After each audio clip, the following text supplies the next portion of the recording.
Ryan Seacrest here. When you have a busy schedule, it's important to maximize your downtime. One of the best ways to do that is by going to ChumbaCasino.com. Chumba Casino has all your favorite social casino games like spin slots, bingo, and solitaire that you can play for free for a chance to redeem some serious prizes. So hop on to ChumbaCasino.com now and live the Chumba life. Sponsored by Chumba Casino. No purchase necessary. VGW Group. Void where prohibited by law. 21 plus. Terms and conditions apply. It's the Opperman Report.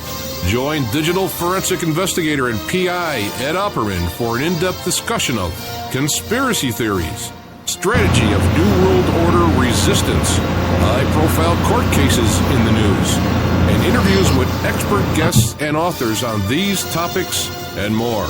It's the Opperman Report. And now, here is investigator Ed Opperman.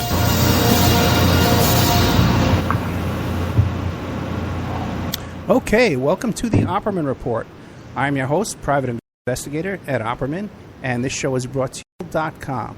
You go to audibletrial.com/Opperman Report. You sign up for free and get yourself a free audiobook. Tonight, we are broadcasting live on, let's see here, Talk Superstation. Public Streaming Network Radio, which is PSN Radio. AwakeRadio.us, AwakeRadio.uk, WolfSpiritRadio.com, 1800 online. Shaz's Radio seems to be having a problem. I don't think I'm going to be getting through on it tonight. Just Us Radio Network, Scottish Sovereigns on the Land, MyStream, Radio.com. We're going to be on TuneIn.com, Spreaker.com. By the way, Spreaker.com, if you go to Opperman Report, Spreaker.com, that's the chat room that I hang out in.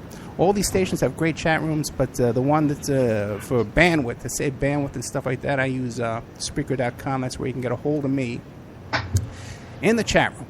Then later on tonight, right after the show's over, it'll be up immediately on YouTube, Opperman Report YouTube channel, and also iHeartRadio. Good old iHeartRadio, Clear Channel Communications. Then throughout the week, let's see what happens throughout the week. We're going to be replayed all over the place. We're going to be on High Point Radio, 1700 AM, 100.5 FM. That's in the tri-state area, New York, New Jersey, and Pennsylvania. HighPointRadio.com. Then we're going to be on Penny Entertainment, Sunday mornings. I believe it's 10 a.m. Then we're going to be on Cave Radio broadcasting twice a week. Saturday evenings, one of my favorite stations, Para X Radio. Good old Dave over there at Para X. It's a CBS radio station. We're on there 7 p.m., one of my favorite chat rooms. And then we're going to be on, FPRN Radio, Monday to Friday, 10 a.m. Wolf Spirit Radio, late night in the Midlands, Tuesdays, 4 p.m. And also, too, all the regular stuff, YouTube, iHeart, and all those kind of things. Let's see what's going on. Okay, as far as the member section goes, I did a couple of really big shows this week. We did one with Dr. Dale Griffiths, who was an expert witness in the West Memphis 3 case. I recorded that on Wednesday. It went up right away. It's getting a huge amount of buzz and traffic and all kind of controversy going on there. So me and Dale were talking on the phone. I'm going to be talking to him again on Monday. And we're going to be doing a little, covering a couple little things that we missed. And that'll be going out free over on YouTube and Spreaker and iHeart and all that kind of stuff. That'll be Monday. Tomorrow night, I'm interviewing David Schurter, and also a former employee of Ted Gunderson. That's going to be one of the Ted Gunderson shows, and that's going to be going up in the member section on OppermanReport.com. Also, too, on Wednesday, I also taped the show with Tim Tate, who was the director and producer and researcher behind Conspiracy of Silence, that famous documentary that was blacklisted on Discovery Channel that was about the Franklin cover-up and Boys Town in Nebraska. But tonight, last-minute guest, by the way, thank you, Ed, last-minute guest who filled in at the very last second. I didn't have a guest tonight, guys. And we got Ed, make sure I pronounce this correctly, Ed Haslam. And you know what they say, two Eds are better than one. Ed Haslam, and he's the author of Dr. Mary's Monkey.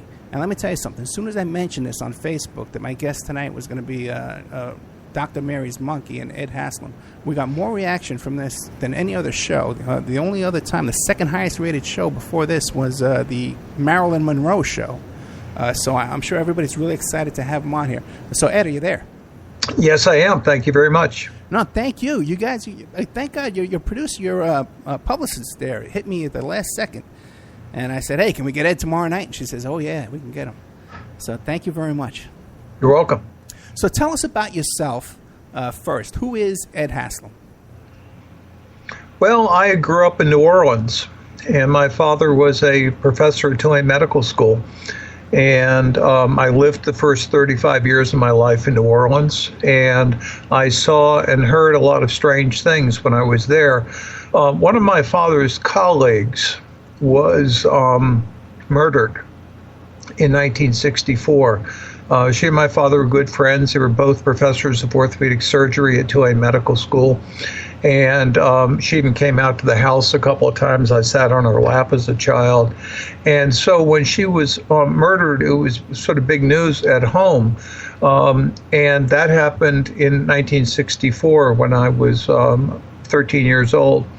And what I heard at home was different than what the public was told. And I'll get into the detail of that in a little bit. But basically, the investigation into this murder was shut down from above.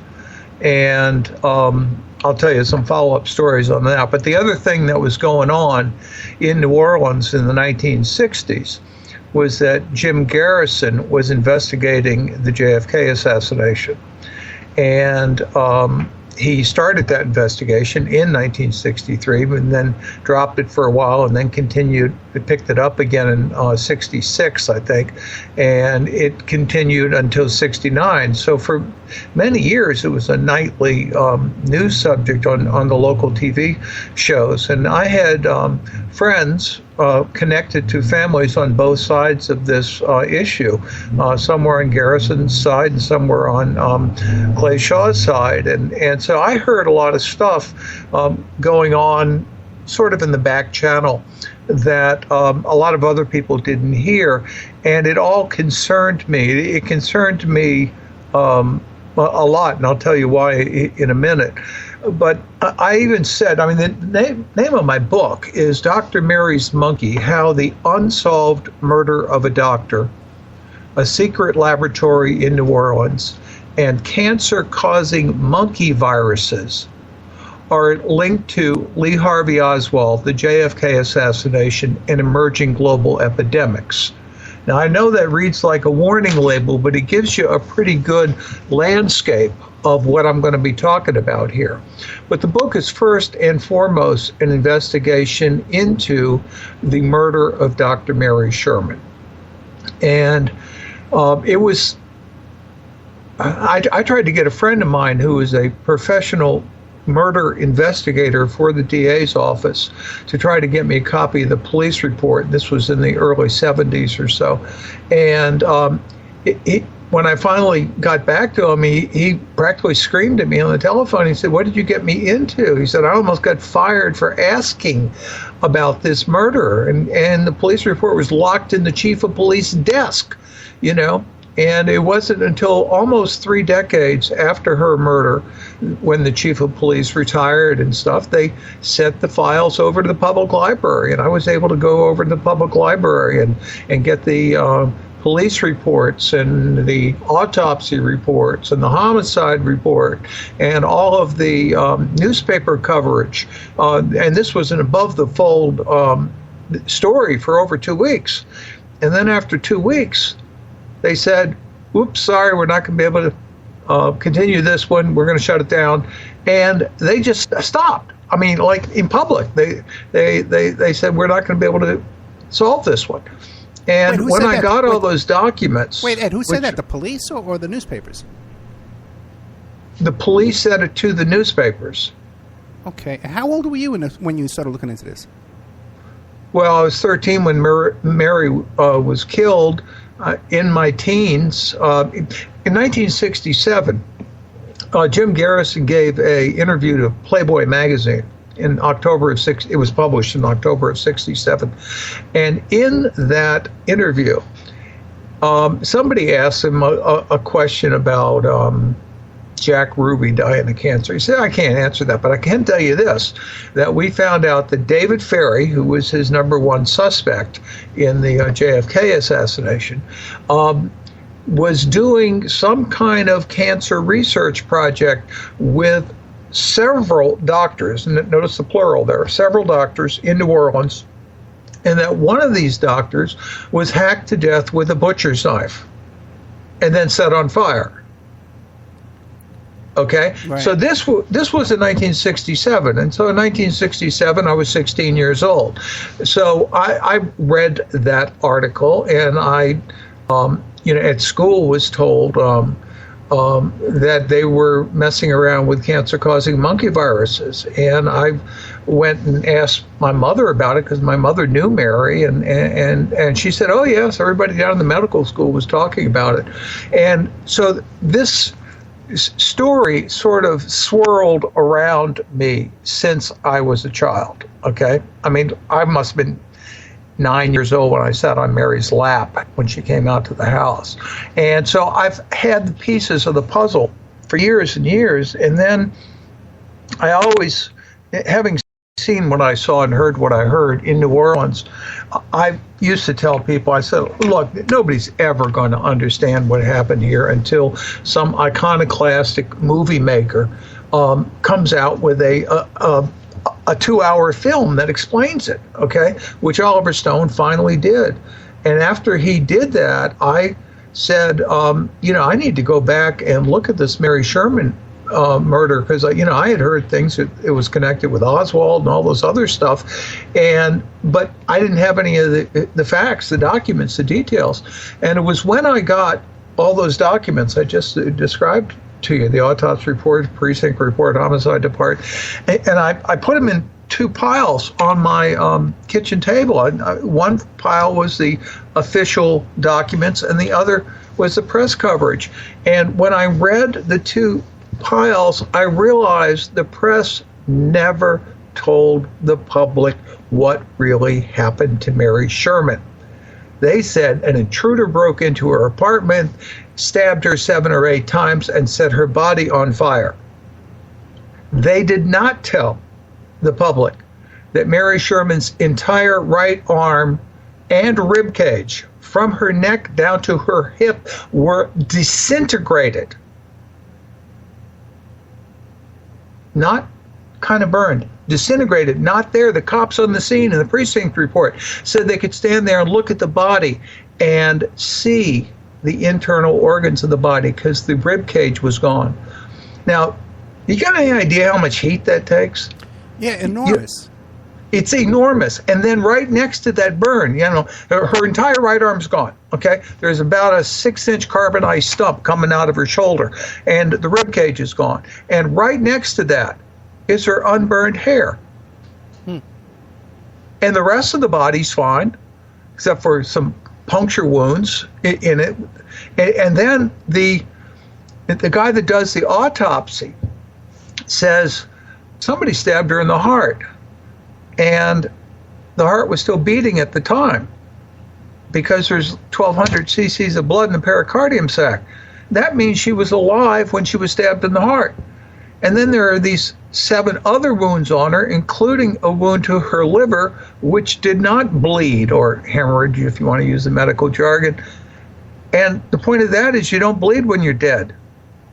So those 2 wounds, which are right next to each other on the body, did not occur at the same time. So you got 2 sets of wounds, and then you got this fire that couldn't the only fire in her apartment was a mattress fire. Okay, and mattress fires don't burn off arms, all right? I mean, they don't, all right? So what you've got is a crime that does not match the crime scene. Okay, but let me ask you this. How do you think her arm got burned off then? Well, it was something very powerful, very electrical. But now you get into a really good point, because what's behind that question is if they had told the public that her arm was burned off, you'd have all these people going around uptown New Orleans looking for a machine powerful enough to burn off her arm.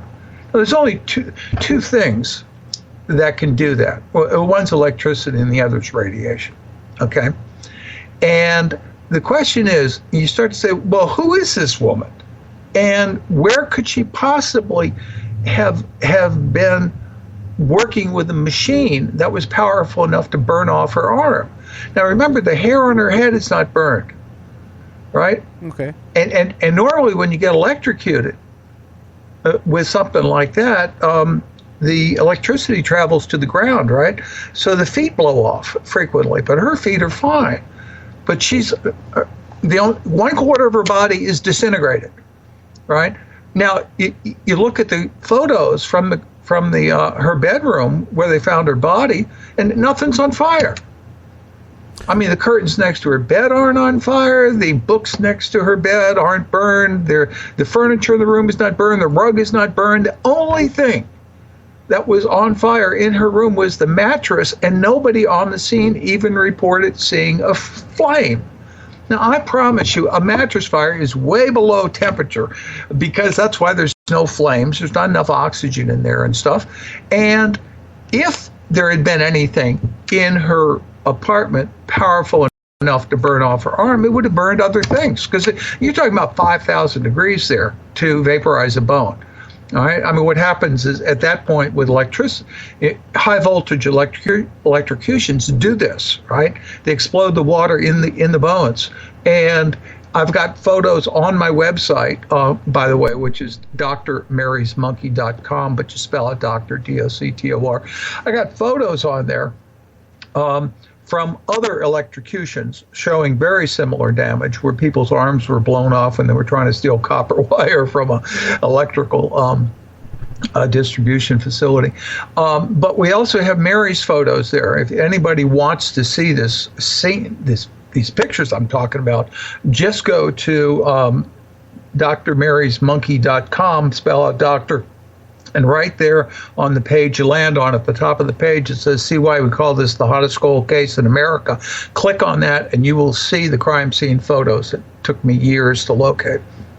Okay, great. So you've actually done some comparison investigation, compared it to electrocutions, and that's your conclusion, that it was by electrocution at another location. Then her body was moved back, and they set fire to the mattress. And was her body found on the mattress? Well, when the mattress was smoldering, the room was full of smoke. Okay. And a neighbor called the police, not the fire department. Police couldn't even get in the apartment because there was so much smoke. When the firemen showed up, they went in and pulled out the smoking mattress. At that point in time, the smoke cleared enough for the police to go back in, and they found the body laying on the floor. I think it just rolled off the mattress when the firemen removed the mattress. Okay. But the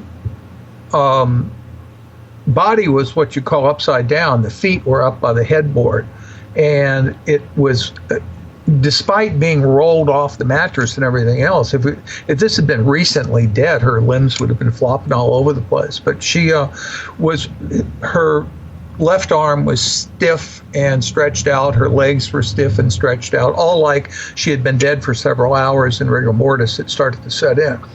And so what you've got is, you've got this crime scene that doesn't match the crime. I mean, the toaster didn't burn off her arm, nothing. This is a wood frame building. Right. And it is so acoustically transparent that the neighbors downstairs, when the police interviewed him, said, "Oh, we used to hear Dr. Sherman walking around all the time upstairs in her slippers." I mean, they could hear her slippers in their apartment down below, and they didn't hear anything that night.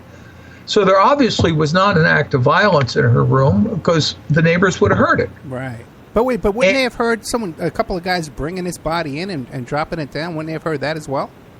Well, if the people doing it knew that they were doing something that was highly illegal and they were making a great effort to be quiet, they could have done it quietly. Especially if they were like, spooks or cops or whatever, Yeah, I mean, people who, or athletes, I mean, people who were capable of carrying the body up the stairs. And there were apparently several people involved, because they found a blood-soaked pair of women's white cotton gloves in the laundry hamper, and the small woman with the white gloves probably did not carry the body up. She probably carried the keys up and unlocked the door while somebody else carried the body up. I mean, there's evidence of several things going on here, and again, what I can tell you about this story, this is like no other murder story you will ever hear, because the further you get into it, it keeps opening up. You know, it's like Walt Whitman used to say about the blade of grass. If you understand this blade of grass, you'll understand the universe. If you understand this one murder, and you start saying, who are these people? Where did they come from? I mean, let's take this woman, Dr. Mary Sherman. Who is she? Well, technically, she's an orthopedic surgeon, which is how my father knows her. But and my father was no slouch. He was out of Harvard Medical School. But she was out of the University of Chicago. And what's going on at the University of Chicago? Well, for starters, that's where they're developing nuclear energy. That's where Enrico Fermi is, the first sustained nuclear reaction. That's where Harold Urey, who runs the Manhattan Project, before they call it the Manhattan Project, winds up after the war. All these guys who are the heaviest hitters in radiation are at the University of Chicago. And Mary Sherman, besides being an orthopedic surgeon, is an expert in cancer and an expert in radiation, and she is widely published in the peer-reviewed journals, and she is quoted for the next 50 years in there. So Mary Sherman is a world-class heavy hitter involved in cancer and radiation, and she knows people like Enrico Fermi. And I know this because, you know, Mary used to sit around and talk to my father, smoke cigarettes and drink scotch together. My father would come home and tell my mother would tell me, you know. So I got the backstory on the fact that Mary Sherman was not a local doctor. And the people who read she was a local doctor, but she was way more than that. And the JFK researchers kind of stuff who read the Garrison interview figured she must have been some local yokel because she was involved with David Ferrie. But Mary Sherman was the chair of the pathology committee of the American Academy of Orthopedic Surgeons, which makes her one of the highest ranked women in American medicine. And David Ferrie was a defrocked priest with no medical credentials. Now, what are these two doing working in a secret laboratory on cancer together? Now, that was the question that drove me. And when you start to say, let's talk about who Mary Sherman works for. Well, she works for Alton Ochsner, founder of the Ochsner Clinic. He was president of the American Cancer Society. He's also the guy that arranged for the radio debates that exposed Lee Harvey Oswald as a communist in New Orleans in August of 1963. Now you got the president of the American Cancer Society, Lee Harvey Oswald, Mary Sherman, who's an expert in cancer and radiation, and she's got her right arm burned off, and I happen to know that somewhere in uptown New Orleans, there's a linear particle accelerator that's being operated in secret. And I wind up through a bunch of connected dots, but with a doctor who used to work at a big cancer clinic on the East Coast, and he was actually roommates with a guy that installed the linear particle accelerator at their facility. And we get talking about this, and he is able to give me enough information so that I'm starting to track down where the particle accelerator was. And we finally locate where it was. There was a linear particle accelerator. It was on, this is all secret stuff. This is like medical Manhattan Project. I'll tell you why it is secret in a minute. But it was located on federal property at the U.S. Public Health Service Hospital, which was operated by the U.S. Marines. It was guarded by the U.S. Marines, had a big wall around it, and they had about 13 buildings on the campus. And one of the buildings in the back had all this weird wiring that was like you could have run a city out of that one building on all the electrical wiring. So when you start to piece all that stuff together, and you say, why all this secrecy? You know, what are they doing with the linear particle accelerator? Why are they hiding it? Okay. Well, this guy, Alton Ochsner, was involved in the polio vaccine. And when you go back to the polio vaccine and you start to study the history on this, and this is why I said this story just keeps rolling around. The polio vaccine was grown on monkey kidney cells. And in the 1950s, they produced 200 million batches of the polio vaccine, first the Salk vaccine and then later the Sabin vaccine. And it was after they had released 100 million doses of the polio vaccine starting in April of 55. Two researchers up at the National Cancer Institute called Bernice Eddy, MD, PhD, and Sarah Stewart, MD, PhD, discovered a cancer-causing virus, which they named polyoma. And they're actually in Time magazine in 1957, I think it is, talking about this. And they say at the time, we've discovered that cancer is caused by a virus, and therefore we think it's possible to make a cancer-causing vaccine. Hello, it is Ryan, and we could all use an extra bright spot in our day, couldn't we? Just to make up for things like sitting in traffic, doing the dishes, counting your steps, all the mundane stuff. That is why I'm such a big fan of Chumba Casino. Chumba Casino has all your favorite social casino-style games that you can play for free anytime, anywhere with daily bonuses. That should brighten your day a little. Actually, a lot. So sign up now at ChumbaCasino.com. That's ChumbaCasino.com. No purchase necessary. VGW Group. Void where prohibited by law. See terms and conditions. 18+. Okay, now they're saying this back in the 50s, which I found really strange because I remember in the 60s the word we got was cancer could not be caused by a virus. It was, some kind of weird genetic thing, and you couldn't transfer it or create it or anything else. But that was just a cover story, okay? Well, wait, let me stop you for a second. Now, if you're saying that cancer can be caused by a virus, does that mean if someone had cancer that I could catch it from them? Is that how a virus works? No, not necessarily. I mean, that's how the flu virus works. Okay. But some things are sexually transmitted. But what's happening here is you've heard about the HPV vaccine, the human papillomavirus vaccine, which causes cervical cancer in women and prostate cancer in men? Yes, I have. Okay. Well, the farmers today are out marketing a vaccine to stop the human papillomavirus from causing cancer. Gotcha. But you can't have a vaccine to stop a virus from causing cancer unless you have a cancer-causing virus, So they can no longer say that viruses don't cause cancer. And this particular, and I explain this in great detail in the book, this particular virus, which we'll get to talking about in more detail in a minute, is the most carcinogenic entity that medicine has ever discovered. And the problem is this virus is native to the Asian rhesus monkey, which is the monkey that's used most in blood research. And they grew the polio virus to make the polio vaccine on the kidney cells of these rhesus monkeys. And when they took out the virus for the vaccine, they got all the other viruses that were in the monkey kidney cells. And it was not until they had already released 100 million doses of this that these two researchers up at NIH/NCI tracked down this virus and realized it was in the polio vaccine. So they have just mass inoculated the entire American population with a cancer-causing monkey virus, and they still have another 100 million doses on the shelf.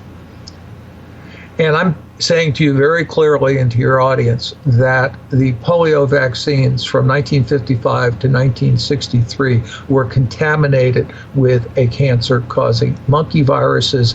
And once I realized that, I went to the medical libraries and I got the statistics from NCI on cancer, and I saw that after the polio vaccine, a massive epidemic of cancer erupts in the United States, and we still have it today.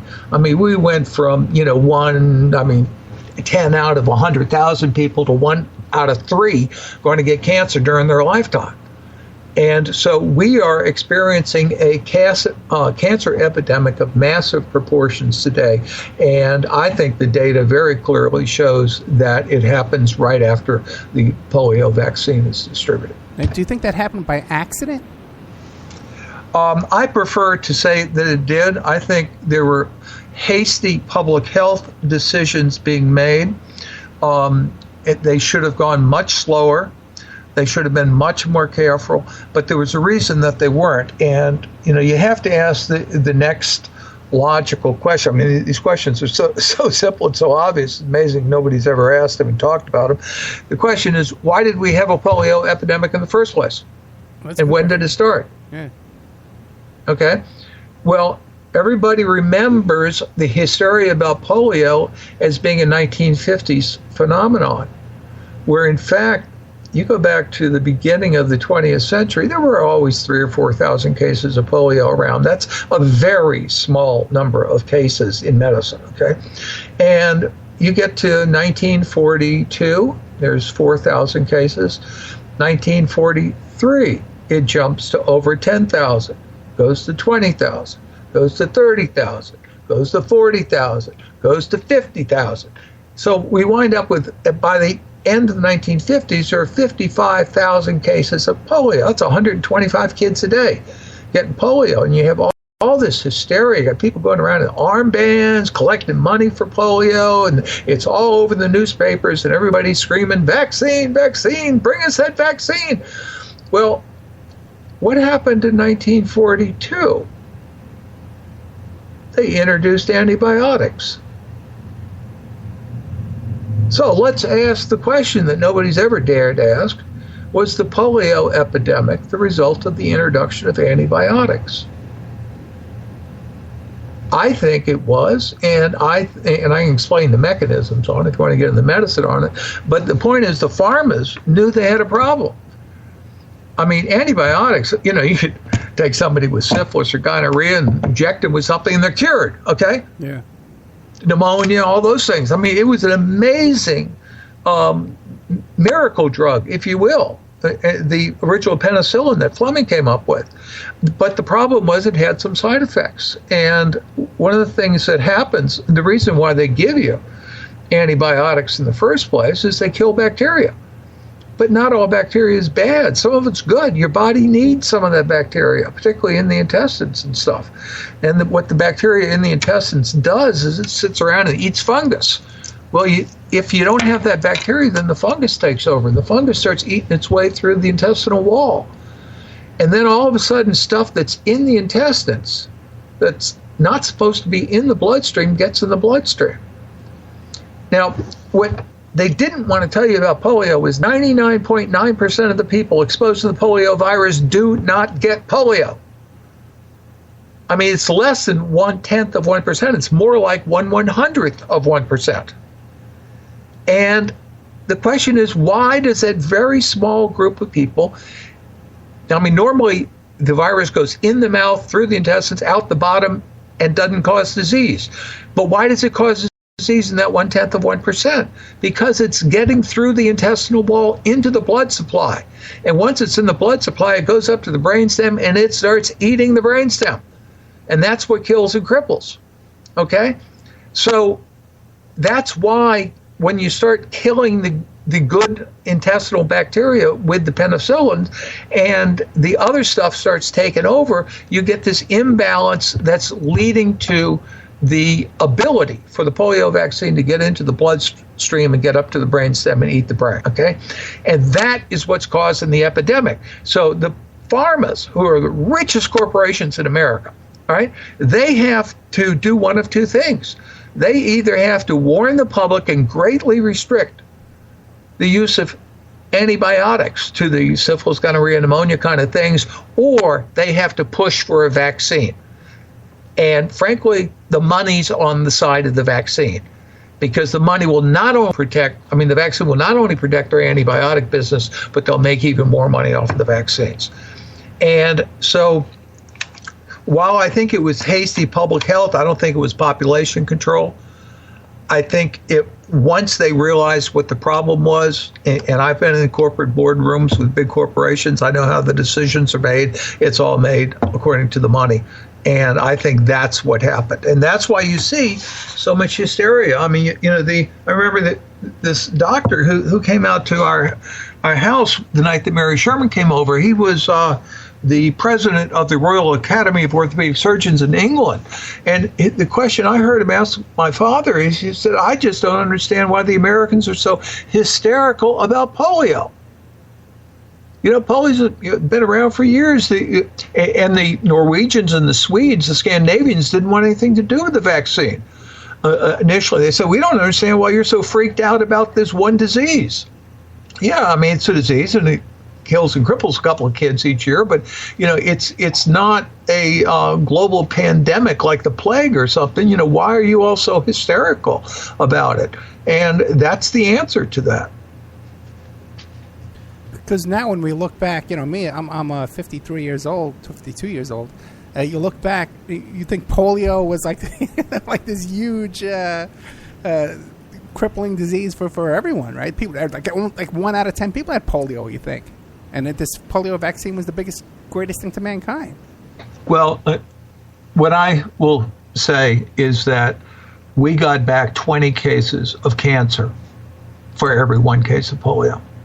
Okay, so you think that first we started off, we had the antibiotics. That caused the polio problem. Then we made the polio vaccine, and that caused cancer. But along the way, there's money to be made in all this with the vaccines, and now with the cancer industry for cures of cancer. Or doesn't cure the cancer, but is being prescribed anyway. Yeah, right. Let's take a quick commercial break here. We'll be back with Ed Haslam. Fascinating book, Dr. Mary's Monkey. You can find a link to the book on OppermanReportBlog.com. His website is what is it again? It's drmarysmonkey.com, but spell out the word doctor, and I sell signed copies at that website. Oh, very good. So you want a signed copy, you go to drmarysmonkey.com. You spell it Dr. D-O-C-T-O-R, and you get yourself a signed copy of the book. We'll be right back after these messages.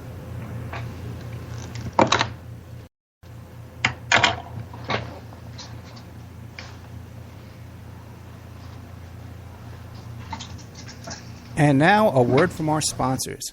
Pacific West Bamboo, your premier source for sustainable building material. They provide construction-grade and craft-grade bamboo material for all your indoor, outdoor, and gardening needs. Contact them for event planning and display building as well. 503-839-8126. Or you go to their new website, pacificwestbamboo.com. Or you can contact them on Facebook at Pacific West Bamboo. That's 503-839-8126.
Okay, welcome back to the Opperman Report. I am your host, Private Investigator Ed Opperman. This show is brought to you by Audible.com. Go to audibletrial.com/Opperman Report. Get yourself a free audiobook.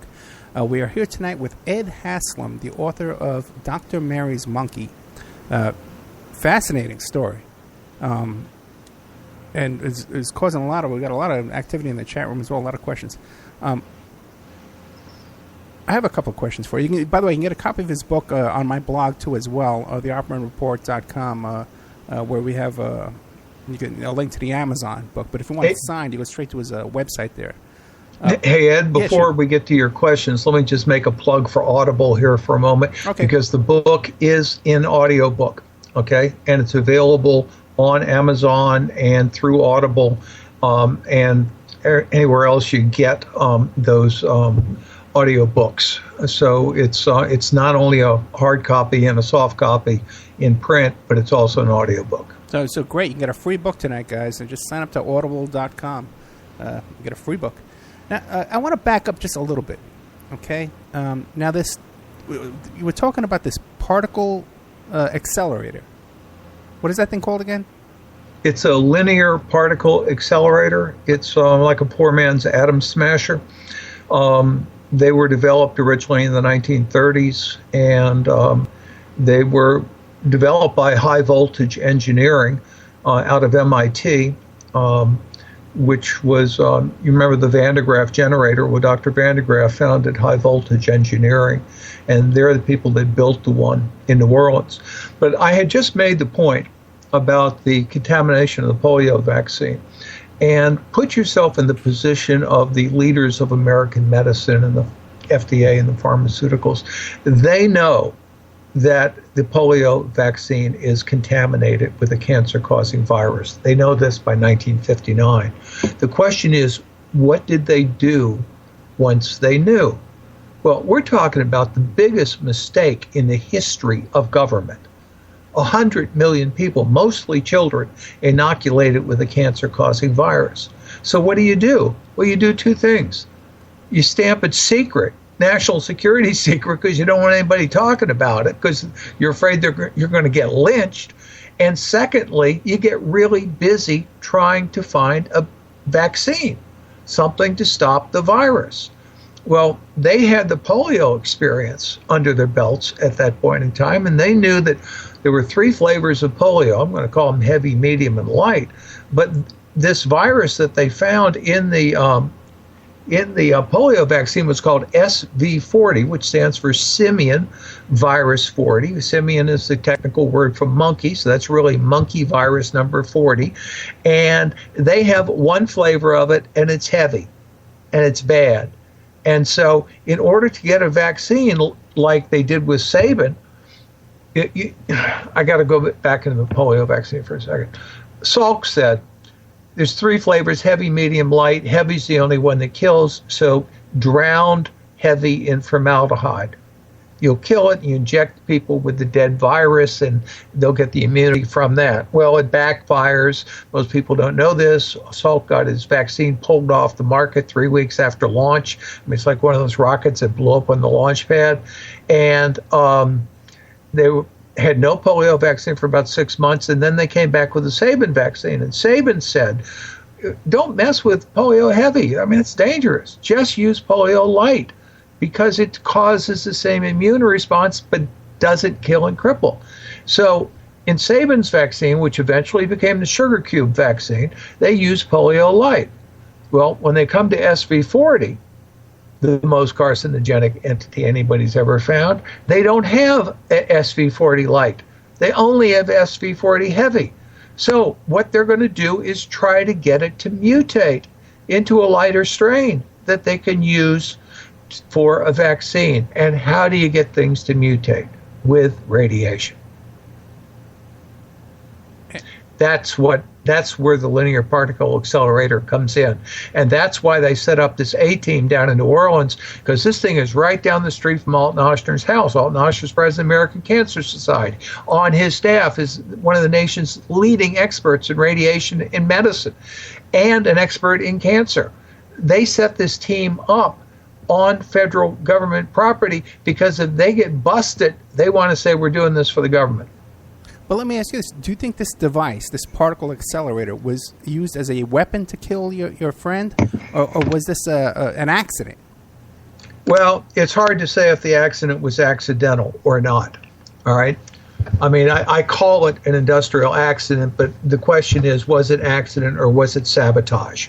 Right? I think it was sabotage, and I think the actual cause of her arm being burned off was electricity, not radiation. And when we finally found the facility, we discovered that there was a steel wall in one of the rooms, and the steel wall had a heavy steel cable that went out and was buried in the ground. Okay, the purposes of this steel wall was to protect the operators from the radiation that was being generated by the linear particle accelerator.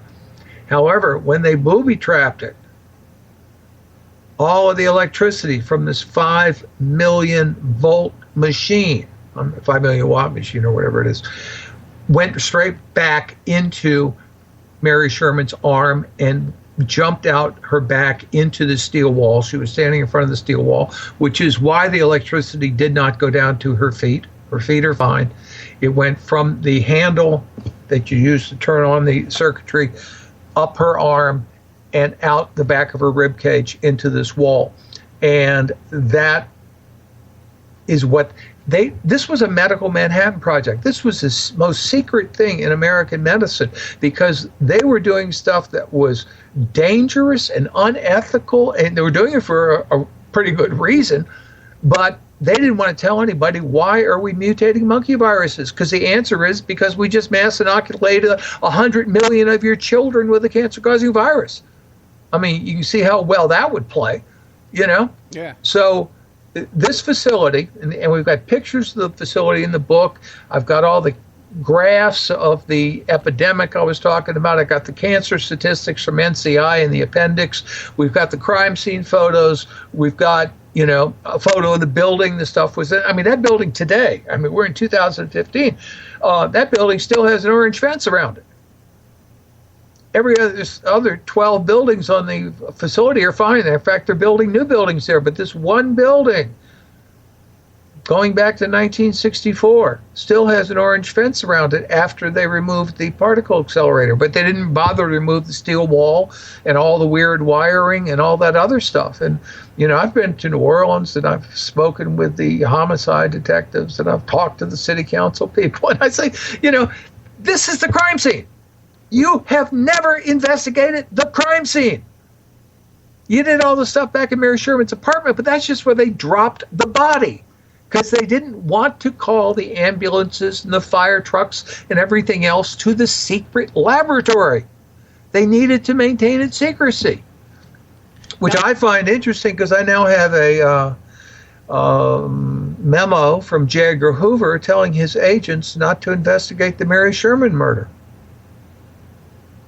Oh, really? Yeah. Well, let me say this first. Wait, it's in the book. Does Mary Sherman have any descendants? Yeah, she had 2 sisters and some nieces, and I've spoken to them. Are they interested in uncovering this information or no?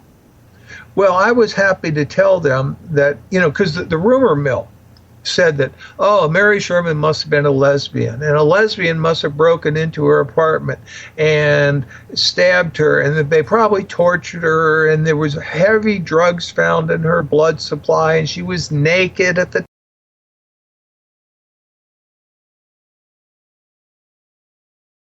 my God, you just want to go put your head on the pillow and cry, you know? And I was at least able to tell her family, I said, look, that's not what happened. Mary got electrocuted, and her arm got burned off. And removing clothing and injecting people with morphine is standard procedure for third-degree burns. Gotcha. And there's nothing in her apartment that could have possibly burned off her right arm, which is why they didn't tell the public her right arm was burned off. And rib cage. Let's not forget the rib cage. And when you look at the crime scene photos, and again, they're on my website and in the book, you can clearly see the internal organs of her body. Now, back to this building you were describing with the orange fence around it. Do they give any reason why there's an orange fence around it right now today? I heard it has asbestos in it. Okay. There was I've talked to a number of people who've been in the building. Some of them were contractors. They told me about the wiring. Some of them were people looking to rent the building as a laboratory. They told me about the asbestos. And down on the bottom floor, there is a room that's it looks kind of like an operating room. It's kind of circular. And it has all these little chambers around it. And the chambers are covered floor, ceiling, walls with 1-inch thick asbestos. And from the descriptions I got from the guy who installed the linear particle accelerator, the beam of this thing, it was like a Star Wars kind of beam, but it shoots down at the ground so you don't fry the neighbors, all right? And then right there on the ground, you got this platinum pyramid. Well, it's platinum to reflect the radiation, and it's a pyramid so that you can divide the beam into equal doses to shoot in these various chambers. And in those chambers, this guy says there's no clinical access feature. I mean, there's no ramps or anything for bringing people in there on gurneys or wheelchairs or anything. They've got basically test tubes in these little chambers, and they're doing some kind of vaccine work. Okay. And so that's one of the things you got going on there. And then the FBI shows up at this facility 2 days after the Kennedy assassination looking for Oswald evidence. But they don't bother to talk about that much. But it's in the volumes, Warren Commission volumes. And then what happens with this? Oh, you got some more questions you want to get to before I go on? Yeah, real quick. One more. It was that you said that David Ferrie was somehow connected up with the Mary Sherman. Now, how do we know that? Well, I first read that in that Playboy interview in October 1967. Jim Garrison said that to the interviewer. What happens, I'm looking at all this stuff, and in 1995, I finally published a book called Mary, Ferrie, and the Monkey Virus, referring to this claim that Mary Sherman had worked with David Ferrie on this cancer project, and that cancer project involved a monkey virus. And I was, in navigation, there's a term called triangulation. You take 3 azimuths and you're somewhere in the triangle. Well, those were my 3 azimuths. They were Mary Sherman, David Ferrie, and the cancer-causing monkey virus. I didn't know what was in the donut, but I had narrowed it down pretty carefully, that they were doing something really weird. They were giving cancer to animals and people with this cancer-causing monkey virus, which they were exposing to radiation, and they were getting back more and more powerful, deadly viruses. And they killed thousands of mice, and they went through about 100 monkeys. And when they finally got it, they kept working their way up the evolutionary ladder from the mice to the marmosets, which are South American monkeys. And then they started importing African green monkeys and started doing the tests up at the Delta Regional Primate Laboratory. And when all those monkeys were dead, they said, we're now ready to test this on a human. So where do you get a human you can kill and nobody's going to miss? Well, how about death row from Angola Penitentiary in southeast Louisiana? And that's what they do. They have this guy transferred over, and this is a great part of the story. We'll get into this more detail in the second hour. Yeah. But they have him transferred over to this mental hospital, which is essentially a hospital for the criminally insane up there, not far from the penitentiary. And that's where they inject him with all of this. But what happens in 1995, I published this. How did you stumble on that part of the information? That's what I'm about to tell you. Oh, I'm sorry. It's a good question then. Okay, go ahead. Yeah. So in 1995, I published this book, and mostly just to get the word out to the JFK research community. and stuff, and I was hoping that my book would attract enough attention that a real publisher might want to pick it up and stuff like that. And so I went from 95 through 2000 just kind of doing a guerrilla publishing thing, doing it myself. I couldn't afford a real reprint on the bound book, so I started having them photocopied and in batches of 10. But I kept in print. It's the point. I kept at it. And then in the year 2000, my phone rang, and it was 60 Minutes. And they said, interesting book. We got some questions for you. We've been researching this woman who says that she was the lab technician in the laboratory in David Ferry's apartment that you wrote about. Would you like to talk to us? And 60 Minutes brings me the woman who was working in David Ferry's apartment with Lee Oswald at her side, developing a biological weapon for the purpose of killing Fidel Castro. And it just so happens, in the weirdest coincidence you can imagine, that the town that I was living in at the time was her hometown, and I was able to get her backstory. And she was a whiz kid. You know, in the Cold War, they had these whiz kid programs. They were looking for the bright young minds so that we could go beat the Soviets at games and stuff. And this gal started doing cancer experiments when she was in high school. And by the spring of 1961, she was giving cancer to mice in 7 days using sort of a smoke chamber with radiation. And she had been trained by the local head of the American Cancer Society in this little town called Bradenton. And that woman had taught her how to keep records according to official laboratory standards and stuff like that. And just coincidence, that spring, that March of that year, the American Cancer Society decided to have their annual national press briefing in St. Petersburg, Florida.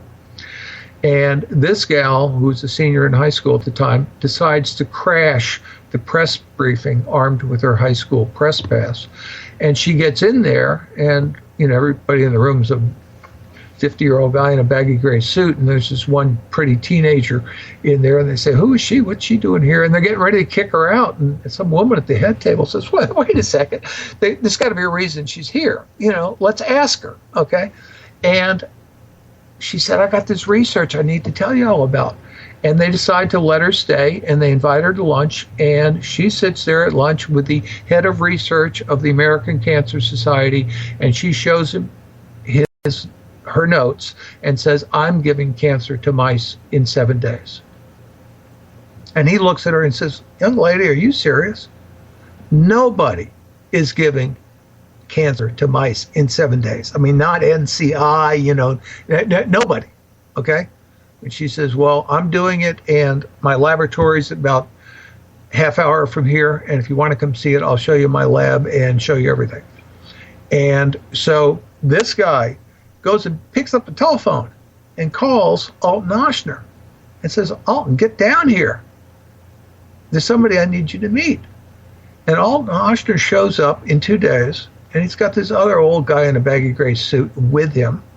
And the three of them, that's Dr. Deal from the American Cancer Society, Alton Ochsner, president of the American Cancer Society, or at least former president at that point in time, and this third guy get in the car with Judy and drive back to her high school, and she shows them the laboratory.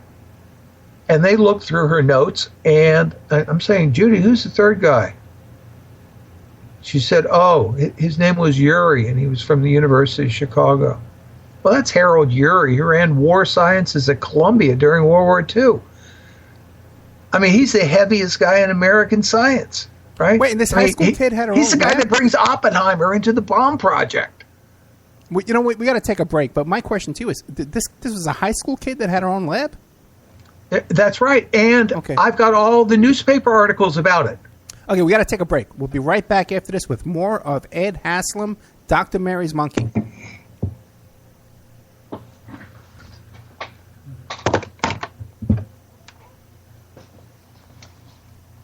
Hello, it is Ryan, and I was on a flight the other day playing one of my favorite social spin slot games on ChumbaCasino.com. I looked over at the person sitting next to me, and you know what they were doing? They were also playing Chumba Casino. Coincidence? I think not. Everybody's loving having fun with it. Chumba Casino is home to hundreds of casino-style games that you can play for free anytime, anywhere, even at 30,000 feet. So sign up now at ChumbaCasino.com to claim your free welcome bonus. That's ChumbaCasino.com and live the Chumba life. No purchase necessary. VGW Group. Void where prohibited by law. See terms and conditions. 18 plus.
Authentic Mexican jewelry of stone mosaic and abalone stone inlay.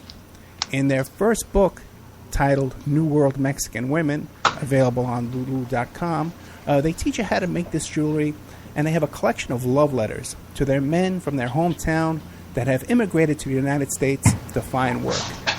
They have also published a new book entitled Azuquina to the Rodeo. It's about a young girl that falls in love with a rodeo bull rider, and she runs away with him without telling her family. You can find the New World Mexican Women by Googling New World Mexican Women. And you can ask them about their deals on wholesaling their fine jewelry and all of the other projects that they have going on. If you'd like to have your business or website advertised here and promoted all over the world on dozens of stations every day, give us a call at 800-572-9762 or email oppermanreport@gmail.com. And now back to our show.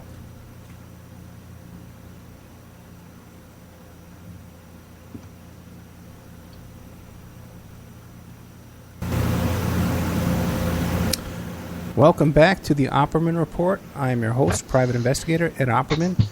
This show is brought to you by audible.com. Go to audibletrial.com/Opperman Report. You can sign up for free tonight, and you can get a free audio book of Dr. Mary's Monkey. And we both get paid on that, so you can support the show. You can support our guests as well. Otherwise, you can go to Dr. Mary's Monkey, DOCTOR, marysmonkey.com, and get an autographed copy of the book from our guest, Ed Haslam. Third option is good old Trine Day Press. Good old Chris Milligan hooked us up here with Our guest tonight is a friend of the show, and you can always go there and pick up the book over there as well. And he has an 800 number, which is 800-556-2012. All right, let's call him up right now and get him out of bed. You know, we're all working, right? Make it work too. Okay. But fascinating information here from our guest tonight, Ed Haslam. Ed, also, too, you have a conference coming up, right? Yes.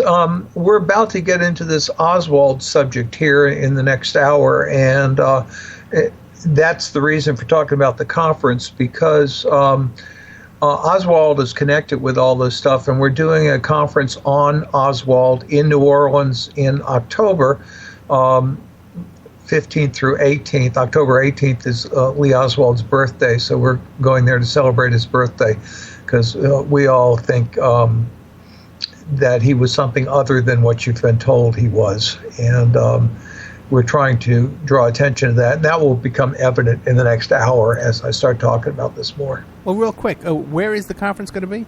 It's going to be in New Orleans. Okay. You can find out information about it at on the web at oswaldconference.com. And who else besides yourself will be there? Oh, well, Jim Mars, who's the Grand Poobah, and Robert Grodin, who is the guy that smuggled the Zapruder film out of the House Select Committee, and Ed Tatro. There's a whole bunch of people. It's going to be a really good lineup, and they've got the profiles on the speakers and all that on the OswaldConference.com website, as well as the dates. There's only going to be 200 seats, so if you're really interested in going, it's a great excuse to go to New Orleans, needless to say. And Judith Very Baker, who I'm talking about now. I mean, this is the Judy who was giving the cancer to the mice in 7 days, and had these three guys from the American Cancer Society show up at her lab and look at her work. And they said, young lady, we got two things to tell you here. One is, this is the most dangerous thing we have ever seen. You are playing with fire. You have no idea. You're doing this in a high school with no security, and you're using radiation on these animals. You could be mutating these viruses without knowing it, and we are shutting your laboratory down, okay?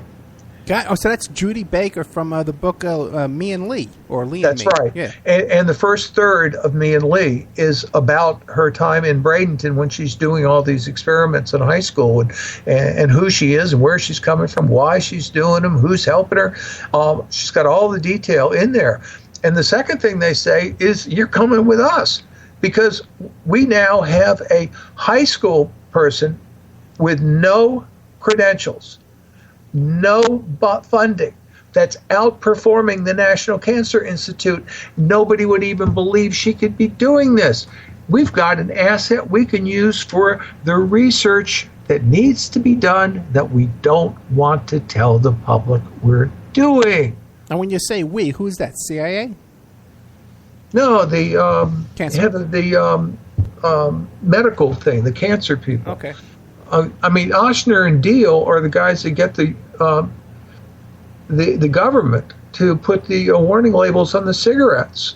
Ochsner sits on the board of the American Cancer Society with Wild Bill Donovan, founder of the CIA. I mean, these guys are plugged in like you just wouldn't believe. And they all know. I mean, remember, I didn't tell you this part. Ochsner was a stockholder of Cutter Laboratories. Well, when the polio vaccine gets ready to be released, there's 6 laboratories making it. One of them is Cutter, okay? And he is the major stockholder in Cutter.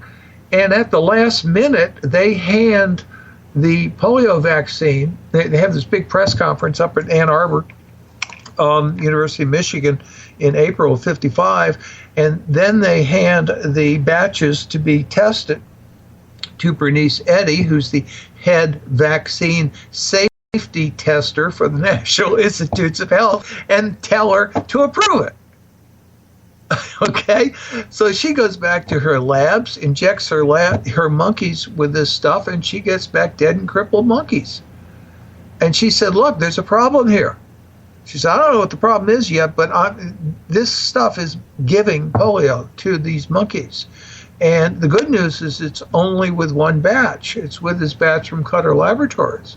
So they called Dr. Oshner, major stockholder in Cutter Laboratories, big supporter of Jonas Salk and all this stuff, and said, we've got a problem with your batch of the polio vaccine. And Oshner says, oh, this is nuts. I mean, who are these people? We got 125 kids a day getting polio, and you're throwing red tape in my face? We're now ready to go. He said, look, this thing is safe, okay? And I'm going to prove it to you, okay? So Oshner calls the faculty of Tulane Medical School together. That includes Mary Sherman, the murdered doctor we're talking about, and my father, both of whom are friends. And they sit there, and Alton Oshner says, look, there's a controversy about the safety of the polio vaccine. And I'm here to tell you it's safe. I've known Jonas Salk for 20 years, blah, blah, blah. And these are my 2 grandchildren. And right here, right now, I'm going to inject them with Dr. Salk's vaccine, which he does. Right. And in about 48 hours, his grandson is dead, and his granddaughter has polio. This makes Dr. Alton Oshner personally connected to this issue of whether or not there's a cancer-causing virus in the polio vaccine. Okay? And these guys all know this because they all know the researchers at NIH, and Oshner actually set somebody up working in the lab, so he's got insider information and all this. But what happens at this point is, I'm sorry, give me a second. I need to get a sip of water here. Okay. Oh, they have a question they don't want to ask. Will the use of radiation trigger the cancer-causing virus to start the cancer process? Now think about that question for a minute. I'm going to repeat it. Will the use of X-ray trigger the virus to start the cancer process? That single question threatens the entire use of X-ray in American medicine. So you don't want to ask it in public, but you'd like to know what the answer is, wouldn't you? And that's what they need Judy for. And they bring Judy, they pay her expenses, and they bring her up to Roswell Park Cancer Institute in Buffalo, New York, and they put her in the director's laboratory so he and his staff can train her how to safely handle cancer-causing monkey viruses, because that's the research they need her to do. And they set her up in these laboratories. I mean, her freshman year in college, she's running her own laboratory with access to radiation, with access to cancer-causing monkey viruses, and using live animals. And the people that start to get involved in this web are people like Senator Smathers, George Smathers, a U.S. Senator from Florida, who wants Judy to go to his alma mater, the University of Florida. So he makes some phone calls, and they set her up there. She's got free tuition, free room and board. She's having problems with her family, and they provide her legal help to get away from her father and stuff. And she is there in 1962. We have her student ID cards. She's there in 1963, and in the spring of and she's doing these secret cancer experiments. And she's got, a key to the X-ray area, so she can go in and do her own doses of X-rays on these animals. And she gets this. She's sending monthly reports this entire time to Dr. Oshner in New Orleans about her progress. And then she gets a phone call in the spring of 1963, or we're talking April 1963, from Dr. Alton Oshner that says, Judy, she's a sophomore at this point in time, Judy, how would you like to skip the last 2 years of college and start medical school in the fall? We will pay your tuition, room and board, give you a stipend, and you'll be working under the wing of that world-famous cancer researcher, Dr. Mary Sherman. Would you like to do this, Judy? There's just one little thing we need you to do this summer. in New Orleans. So if you come to New Orleans this summer and work with Dr. Sherman, you can start medical school in the fall. Not a bad offer, huh? Yeah. I mean, she doesn't have to pay for the last 2 years of college. She doesn't have to pay for medical school. She's going to have free room and board. I mean, it is the sweetest deal she could ever possibly hope for, because what's her goal in life? Her goal is to find the cure for cancer. She wants to be the person that finds the cure for cancer. And this greases the skids. She's on her way, and she comes to New Orleans. But she comes 2 weeks early for reasons that are detailed in her book, Me and Lee. And Ochsner's out of town, and Mary Sherman's out of town, and all of a sudden they realize that she calls Ochsner's office and says, I'm here, Mr. DeMille, ready for my close-up, And they said, we got to get somebody in there and get a hold of her, because she's going to go around town shooting off her mouth, and we can't have Ochsner's name in the middle of this. So they scramble a intelligence agent, a bodyguard, to get to New Orleans quickly, the last week of April, and get a hold of her, and hang on to her, and get her a place to live, and get her set up in her cover job and all that stuff, because we're expecting her in the second week of April. And this guy that they send in, who meets her within 24 hours of being in town, and the next 24 hours introduces her to David Ferry, and next 24 hours introduces her to Mary Sherman. This guy's name is Lee Harvey Oswald. Now, do you have independent confirmation of that outside of Judy? What, the memos? I mean, you can look at the trail on it, the dates and everything else. You got to look at the trail on this, but nobody. This thing is super. This is a Medical Manhattan Project. There's not a paper trail on it. Okay. You either look at the history of it and look at the pieces, and we've got lots of pieces there, but he introduces her to Ferry in 24 hours, and she goes over. She meets Jack Martin. She is in and out of Ferry's apartment. She gets her. What we have is she gets her job at the Riley Coffee Company. May I assume you know that Lee Oswald worked at the Riley Coffee Company? No, I did not know that until I started listening to some of your shows in the past couple of days. Okay. Well, the Riley Coffee Company imports coffee from Latin America.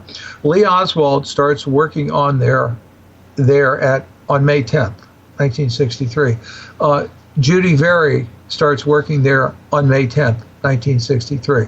They start on the same day. They're referred by the same employment agency. The guy that handles their background checks is a former FBI agent by the name of Bill Moynihan. And when Kennedy's killed, it's Moynihan that prepares Oswald's documents for the FBI.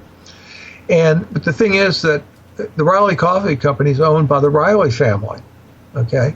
But they have this little division of it called Standard Coffee, which is mostly retail sales. But Moynihan is the president of Standard Coffee Company, and he's the executive vice president of Riley Coffee. Okay. Now, very few people know this, but Lee Oswald, that first week, didn't start working for Riley. He started working for Standard, and Judy worked for Standard. So on May 10th, both Lee Oswald and Judy Baker are hired by the Standard Coffee Company. And then 1 week later, Lee is transferred over to Riley. Now, what's interesting about this, Standard doesn't have any reason for a coffee grinder. All their coffee is ground by the Riley Coffee Company. So why is Oswald going through Standard Coffee? It's so Moynihan can handle the background checks, because there's two words they don't want to find. They don't want to find the word Russia in Lee Oswald's background, and they don't want to find the word cancer in Judith Very's background. And so that's when it starts. And Judy actually works for Moynihan. And Lee's sneaking out all the time. Judy's covering his time cards. So is Moynihan. When Moynihan's there, he initials them. When Moynihan is not there, Judy initials them. Okay, so we have Lee Oswald's time cards from the Riley Coffee Company with Judy's initials on them, approving them, despite the fact that Oswald was gone most of the time. And so they're covering him. He's being worked out of Guy Bannister's office. But more importantly, several days a week, starting at about Wednesday, Thursday, and Friday, Lee and Judy would sneak out and go over to David Ferry's apartment and work on the biological weapon. And by the way, Lee gets Judy helps her find an apartment on Marengo Street, right off of Magazine Street. Well, Lee lives on Magazine Street, so in the morning he gets on the Magazine Street bus. It goes down.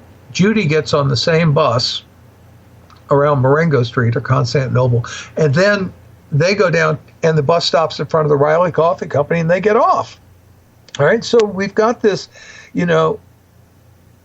daily contact between Lee Oswald and Judith Ferry Baker. We also know about Oswald visiting Dutz Moret, however you want to say it, who's his uncle, who works with Carlos Marcello.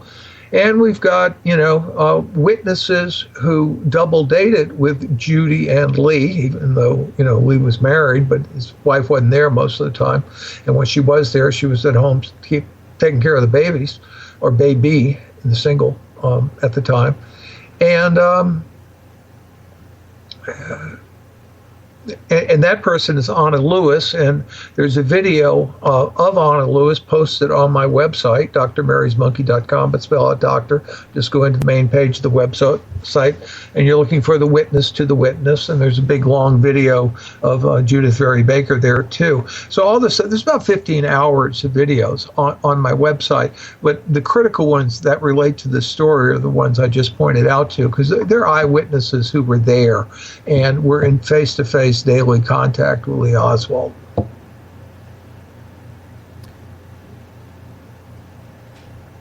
You still with me, Ed? Yeah, I am. You know what I want to ask you? Okay, like when you, before you wrote the first book, okay, the self-published book, you must have realized you were getting into a whole new way of life and opening up a whole giant can of worms. Right. Yeah. Now that was a reflective moment in your life.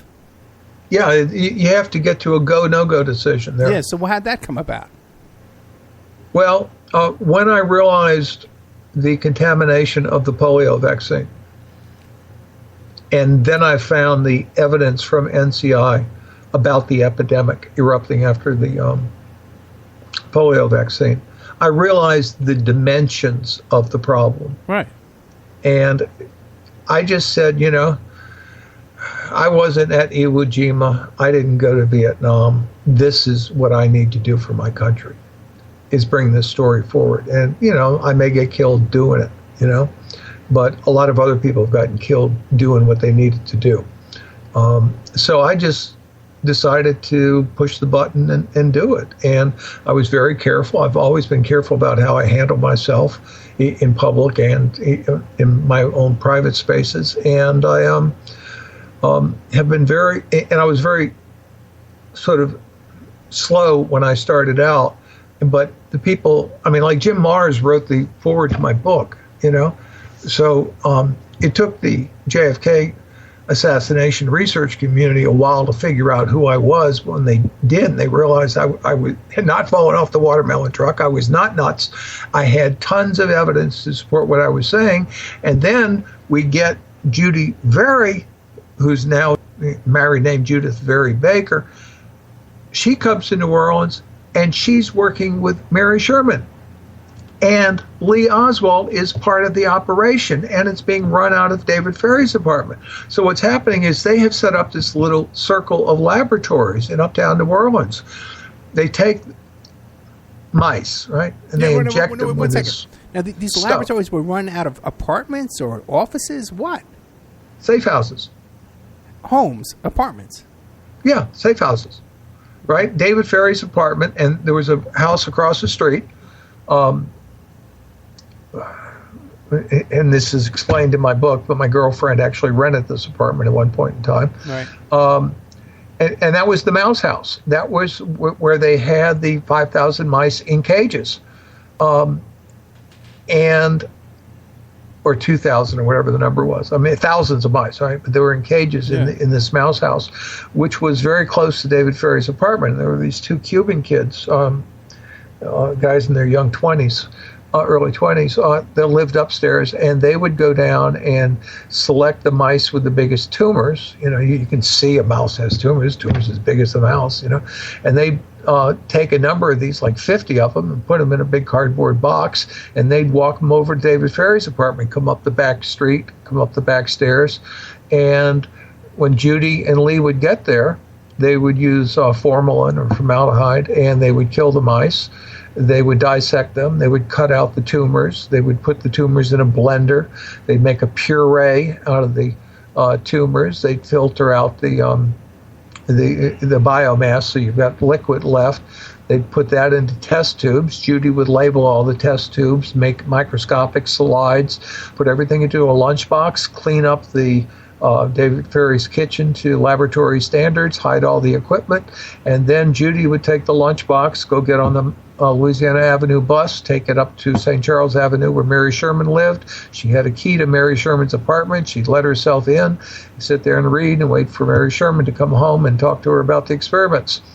And when they needed something done, they needed something, errand run or something. I mean, for example, they ran out of fetal calf serum that they needed to grow the cancer on, and they didn't want Judy going over to the place asking for fetal calf serum, so they sent Lee over because he was just sort of could act like an errand boy and didn't know anything. So what they're doing is after they cut out these tumors, and they're looking for the big aggressive tumors that'll kill quickly, and they send it back to Mary Sherman, and she looks at them under her special high-powered microscope. Then she sends them back to the linear particle accelerator over at the U.S. Public Health Service for another dose of radiation to ramp them up to the next level. And so the cancer viruses they're working with each round keep getting more and more powerful, and that's and Oshner starts saying we need faster results, you know, kill more mice, blah, blah, blah. Let's start using it on monkeys and all that stuff. And they get into August of 1963.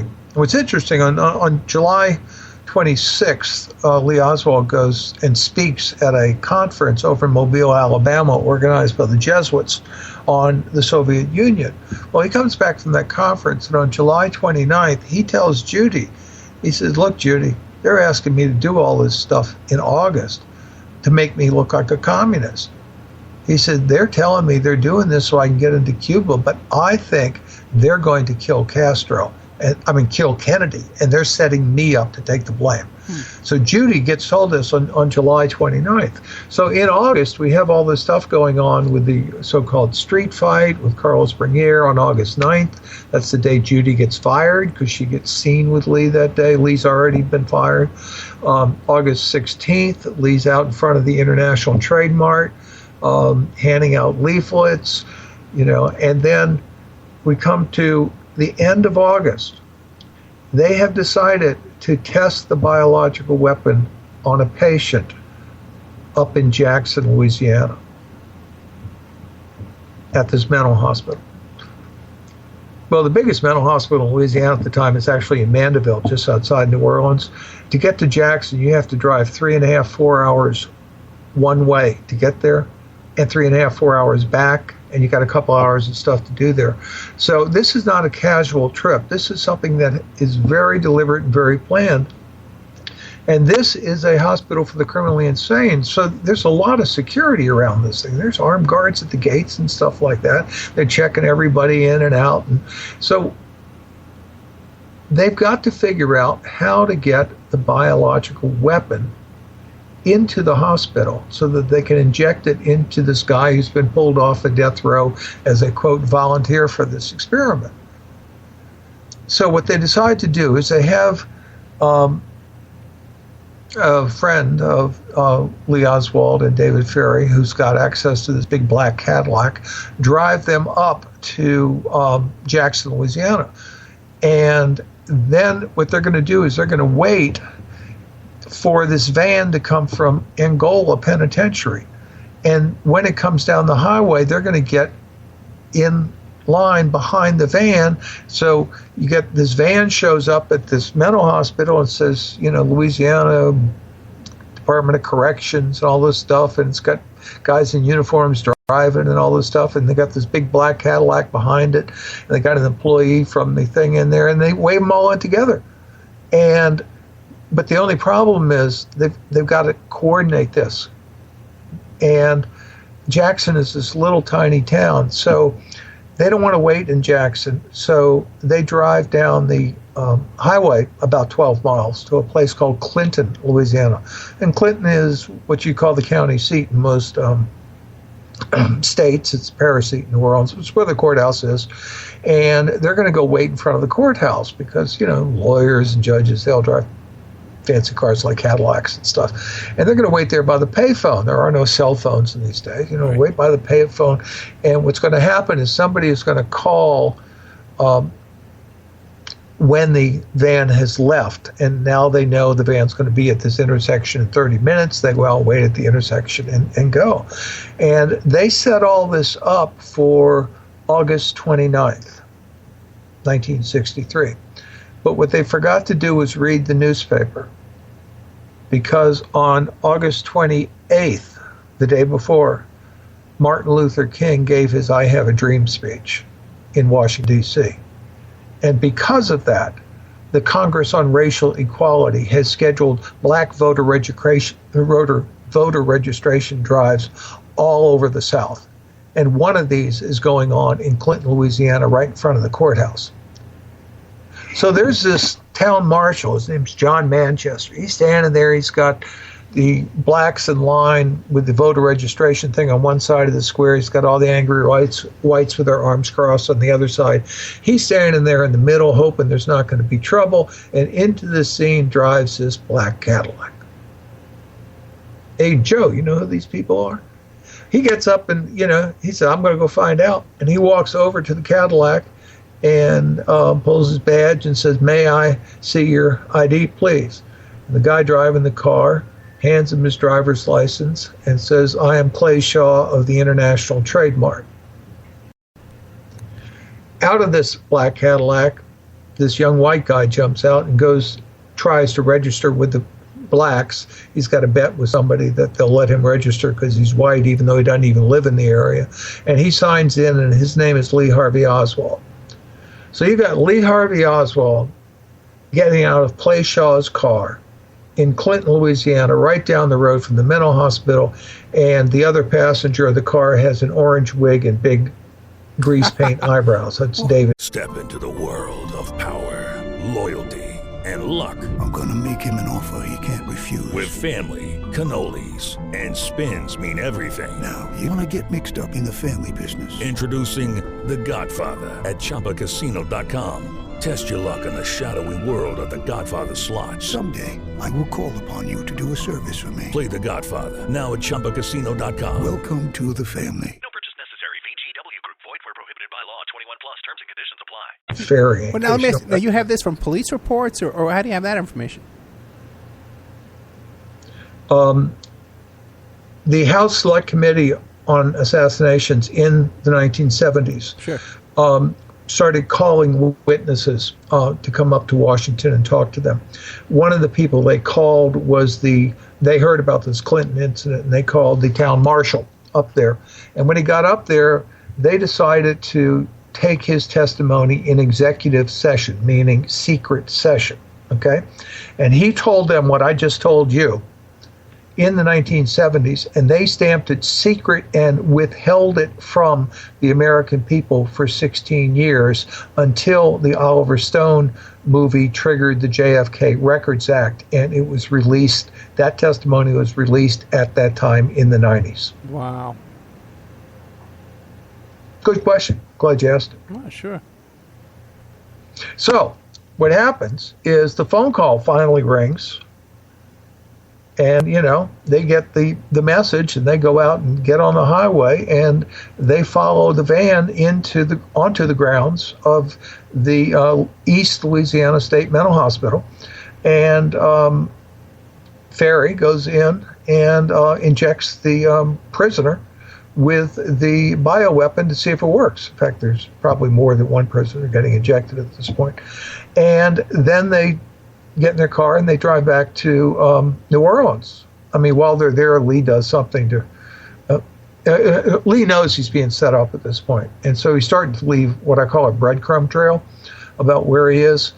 And then they need to know something. They've already injected this guy. They need to know if the cancer catches, okay, if it works.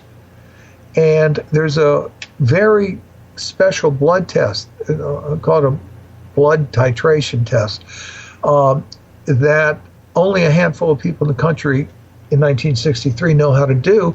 And one of these people is Judith Very Baker, because she was trained in how to do this test up at the Roswell Park Cancer Institute. And so they need her to go up to where the prisoners are. Again, these are death row convicted murderers, right, under heavy guard, and draw some blood and do the test. And so she puts on a little nurse's outfit, and she gets Lee Oswald, who's her bodyguard and shadow and babysitter and everything else, to drive her up there. And so it's, again, 3 hours, 4 hours up, a couple hours there, and that time back. And Judy does the test and is able to see very clearly that the cancer has kicked in, that the prisoner or prisoners, because she thinks there's more than one of them up there from what she sees, has an active, aggressive case of cancer. And again, they just shot this guy up with the most aggressive stuff they've ever been able to develop. And so at this point in time, Judy realizes that these guys are not volunteers. They have no idea what they signed up for. They're trying to kill these people with this weapon, and she has ethical objections to this. So she writes a note to Dr. Oshner, and whose rules to her was don't put anything in writing, you know. And he just goes ballistic when he sees the note. And I mean, she is a college kid lecturing the president of the American Cancer Society, who's also a special contact for the FBI and the CIA and all this stuff. And she's lecturing him on ethics, okay, and putting a paper trail at his feet that he's part of this stuff. Anyway, he just tells her, you are done. You know, you are out of here, and you don't show up. And the deal with Tulane Medical School is off. Don't stay out of cancer, and be lucky you're leaving this town with your teeth in your mouth. You know, and then she leaves. Okay, so she leaves in the first week of September, a couple of days after this trip to Jackson. And goes back to, she's married at the time, she goes back to Florida with her husband, who's kind of a jerk, but, that's what her husband was. And she stays in contact with Lee Oswald on the telephone all throughout the fall. And in September, Lee goes to Mexico City, supposedly to deliver the bioweapon to some sympathetic CIA-connected people in Mexico City so they can smuggle it into Cuba. And he gets there, and his contacts aren't there. And, it's all kind of rotten. And he goes back to Dallas after that. It does not go back to New Orleans, goes back to Dallas. And it is set up in the Texas School Book Depository. And he's telling Judy all this time, he said, look, they're sending in people to talk to me. I'm showing these guys around. I've seen too many faces. I can't leave because they'll kill my family. I'm stuck in this situation, and I don't know what to do, but just, know that I love you and keep watching the television. And he tells her this on November 20th. 2 days before the assassination. And we know that on the 17th, there's that FBI report saying that a right-wing group is going to kill Kennedy in Dallas. And anyway, there's 1,000 pages of all this stuff, and I can't go through it all on a radio interview, but sure. That gives you the overview of what happens with Judy and Lee. And then So I published my book in 2007, The Dr. Mary's Monkey, and then she published me and Lee in 2011. I actually edited the book and wrote the foreword to it, but it's her story in her book. And then in 2014, on the 50th anniversary of Mary Sherman's murder, we updated Dr. Mary's Monkey with another 25 pages of material, including documents from the FBI, the CIA, the CDC, the NOPD, and the crime scene photos. And one of the most interesting documents in there I was led to almost by accident, was a burglar report on Dr. Mary Sherman's apartment, which happened a number of months before her murder. And it turns out, after I see the report, I realized that the burglary happened the same day that Lee Oswald drove Judy up to Jackson for the blood test. And they didn't leave New Orleans until 11 o'clock that morning because Lee had something to do that morning. Well, what did he have to do? He drove Mary Sherman to the airport because Mary Sherman was headed to London for a month.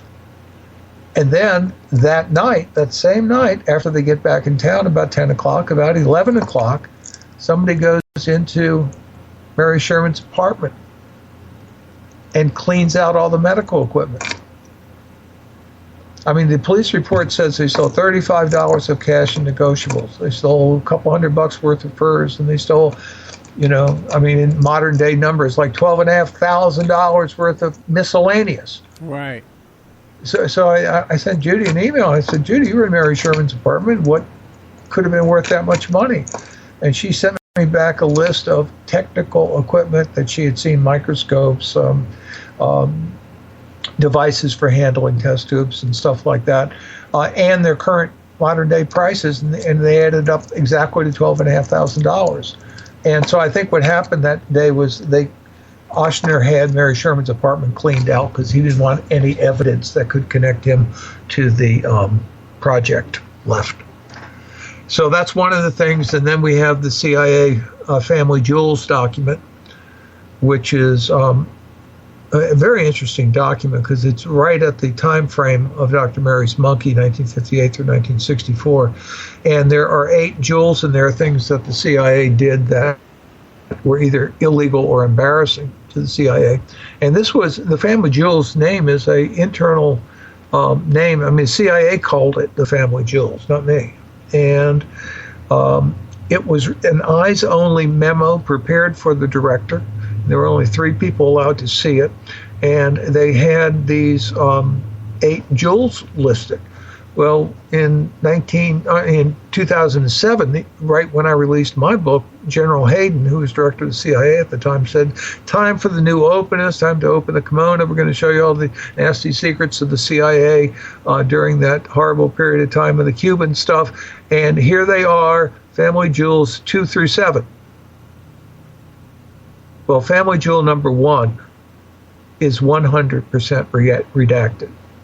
All 3 pages and the summary. I mean, there's not a the, an of, a but, nothing. Okay? There's something the CIA did over 50 years ago, right at this period of time, that is so egregious that they are unwilling to tell the American people a single word about what they did. And from my research, I was told that the linear particle accelerator was paid for. I mean, usually these things are like big contracts that go on for years, and it's like a mortgage. You pay a little bit at a time. This one in New Orleans was paid for in a week with 6 different checks from 6 different banks, and they were all of different amounts, which, if you don't recognize it, that's money laundering.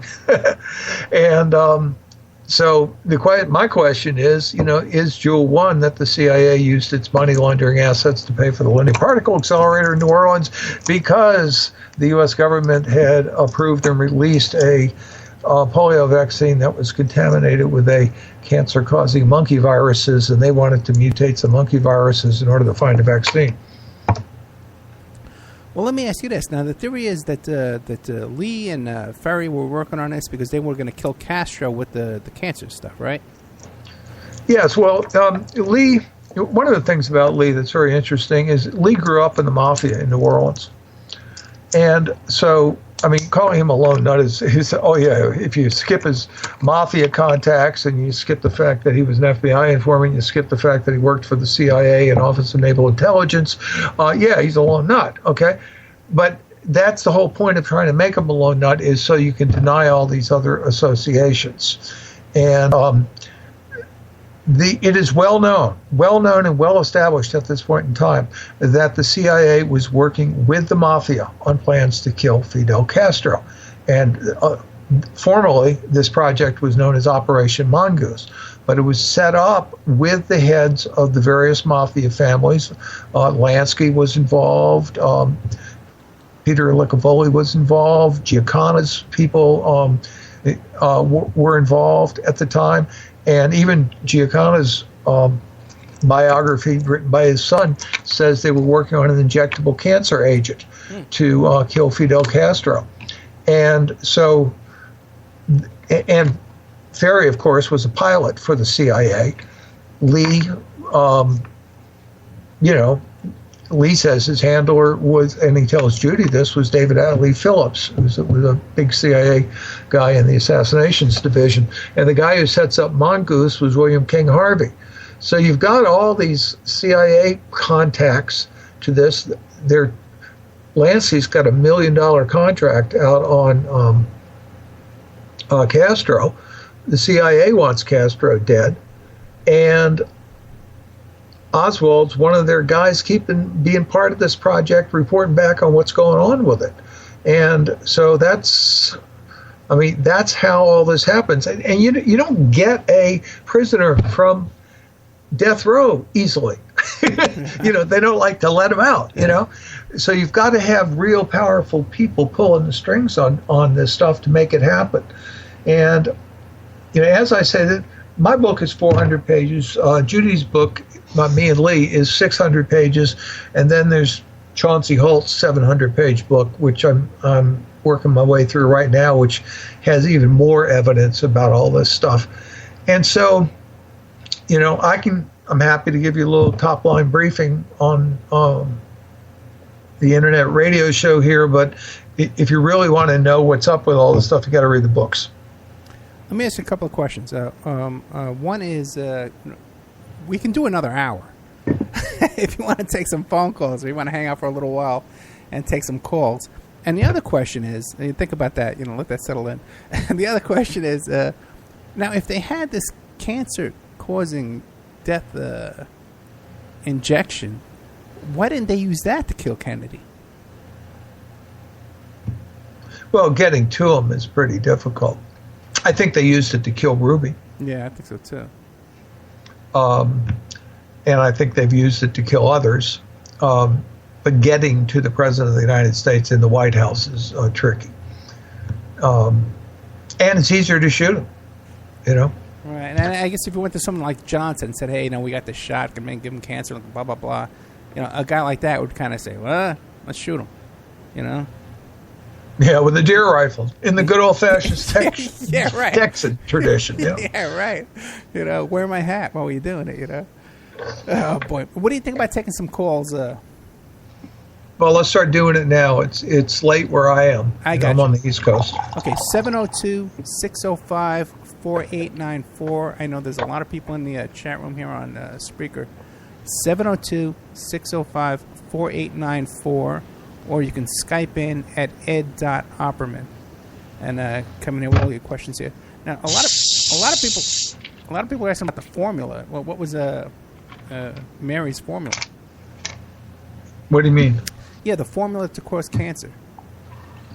Well, you take the SV40 virus and you start exposing it to radiation, and it makes it more and more powerful. And then you inject that into the mice. That gives the mice cancer in a couple of days. You see which mice grow the biggest tumors, because that's what you're looking for. And you cut out those tumors, you put the sauce into test tubes, you send it back to the linear particle accelerator, give it more radiation, send it back to the mouse house, have them inject it back into the mice, and you keep getting more and more powerful cancer-causing viruses. I mean, one of the problems, and I bring this up in the book, is that that was not the only virus in the test tube. One of the other viruses in there was called SIV, the simian immunodeficiency virus, which is the ancestor virus to AIDS. And one of the questions I raise, I can't answer it, but I can raise the question, is did they accidentally mutate SIV into HIV-1 in one of these test tubes with the radiation when they were trying to mess with SV40? Yeah, it seems like a logical question.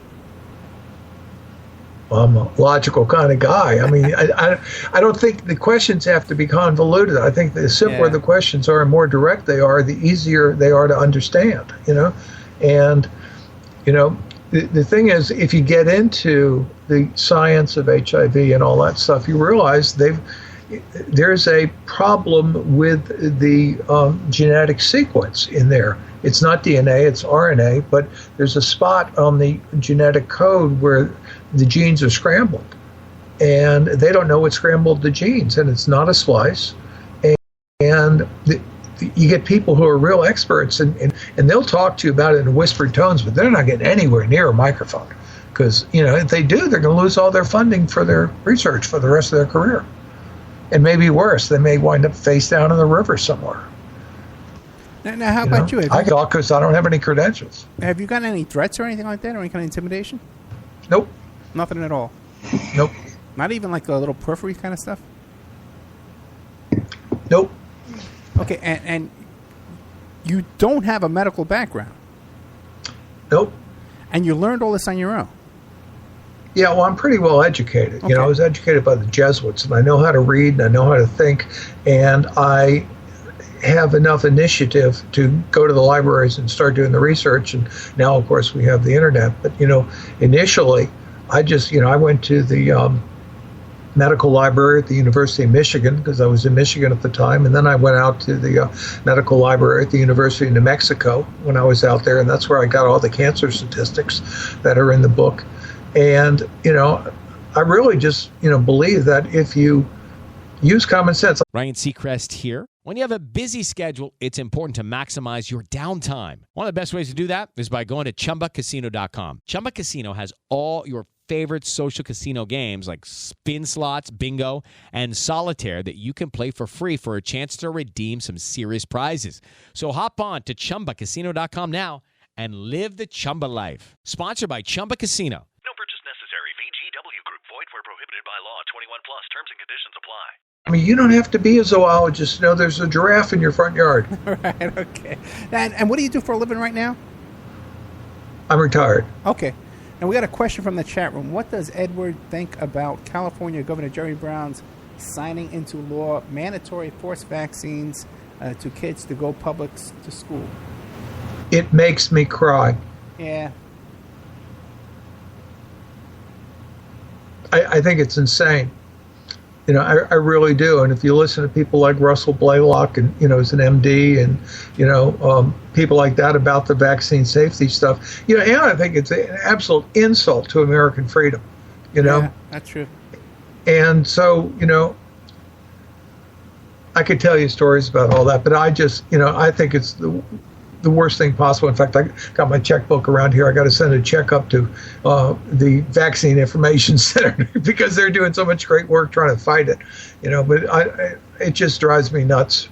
You know, I think there's a role for some vaccines, but I think people ought to have a choice as to whether they take them, and to hold the education of their children hostage.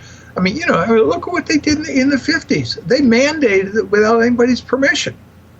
They just said, we're going to give this to all the school kids. And they inoculated 100 million kids with a cancer-causing virus, you know, which is why we have an epidemic of cancer today. I mean, it's not hard once you understand what the questions are. Now, do you think it is because these were a small group of guys that were clued into the assassination of the president, and they saw this as a big money-making opportunity? saw what as a big money-making opportunity. To create cancer in all these people and then to supply these cancer treatments. Well, once they had already inoculated them, the money's not in curing cancer, it's in treating it. Yeah, right. And the bill for this could bankrupt the entire health system in America just on treating cancer. And to give you an idea of the numbers, we had 55,000 cases of polio in the worst year of the polio epidemic. Everyone was running out screaming, polio, epidemic, okay? We have 1.5 million cases of cancer per year in the United States. And I was the first person to come forward with the term cancer epidemic that I know of and started talking about it as an epidemic. In fact, I even named it Eddie's epidemic because she's the one who really warned us about it. How can cancer not be an epidemic at 1.5 million, 1,500,000 cases a year when polio was a hysterical epidemic at a little bit over 50,000 cases a year? Where is the logic there? Yeah, it seems that there has to be some kind of motivation behind all that. We've got a question about bioscientists are turning up dead in large numbers. Could this and Mary's death be linked to cover up the research being done? Well, those are two separate questions. Yeah. I'm concerned but not very well informed. I see the headlines and read a little bit about the doctors who wind up in the rivers, and a lot of them are microbiologists. Some of them are helping vaccine patients. It's sad and it concerns me. But why was Mary killed and who did it? Those are very different questions. I personally think whoever did it did it on purpose. I think it was a sabotage, and I think it was trying to expose the laboratory itself and the Medical Manhattan Project. Because if you wanted to kill her, you could have easily just, shot her when she got out of her car in her apartment parking lot, or something like that. I mean, the easier ways to kill people, They didn't have to burn off her arm in a high-profile event. That suggests that somebody's trying to call attention to the location, to the machine that burned off her arm, which is why they never told the public about the arm being burned off. So when you go through the list there, you say, well, okay, what happens if you realize that Mary Sherman was connected to Lee Oswald? Well, was she silenced because of the Lee Oswald thing? I don't think so, because, as I said, they could have killed her more easily and in a more subtle manner as they killed some other witnesses in New Orleans. I think it was done by somebody who was trying to create an event that would have brought the TV cameras and the police and the ambulances and everything else to the facility, so somebody would say, what is in there? What is going on in your castle, Dr. Frankenstein, Yeah, that kind of makes sense, because then they could move the body real quick back to the apartment, set fire to the mattress, let's get the hell out of here, that kind of thing. Yeah, right. That's exactly what I think they did. Yeah, I would go along with that as well. Okay, we're down to the last 3 minutes. Nobody's calling in. 702-605-4894. We're going to lose our guest, but that's okay. Okay, thank you for coming on. Now, what do you want to leave us with before you go? We got 3 minutes. Well, we talked about the Oswald conference in October. We've got the, and for that you go to oswaldconference.com. It's not free. You have to buy a ticket for it and register and stuff, but all the information is on oswaldconference.com. We've got we have a new softcover edition of the hardcover book, so it's got all the new information in it, but it's cheaper because it's softcover. You can get both of those if you want them signed off of my website, which is drmarysmonkey.com, but spell out doctor. There's no apostrophes or anything in there. Or you just Google the word Dr. Mary's Monkey, and that's the first thing that pops up on Google. You can get hardcover or softcover there. I've got about 15 hours of videos with witnesses and related subjects there. And of course, you can get it on Amazon. You can get it you can go to your local bookstore and have them special order it for you. You want to keep your name out of the paper trail and off the databases. You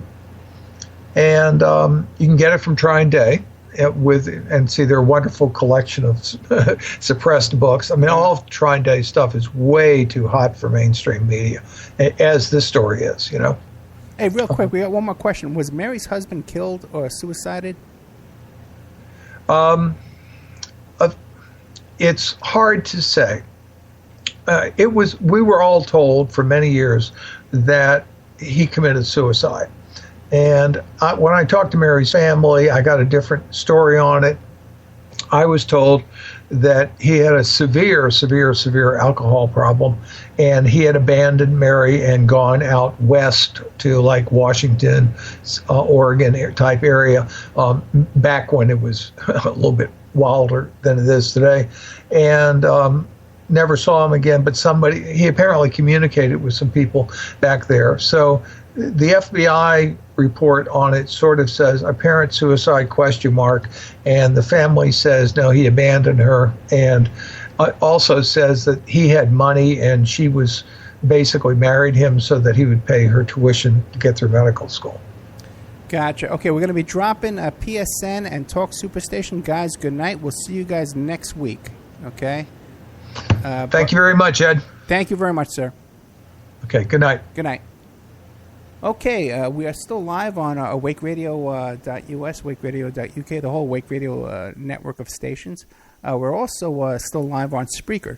Now, what I'm going to do is I'm going to drop Spreaker, okay, and then we're going to restart on Spreaker. So everybody who's in the Spreaker chat room, just when you see this show end, just restart the show, okay, and then we'll be right back on Spreaker in a couple of minutes.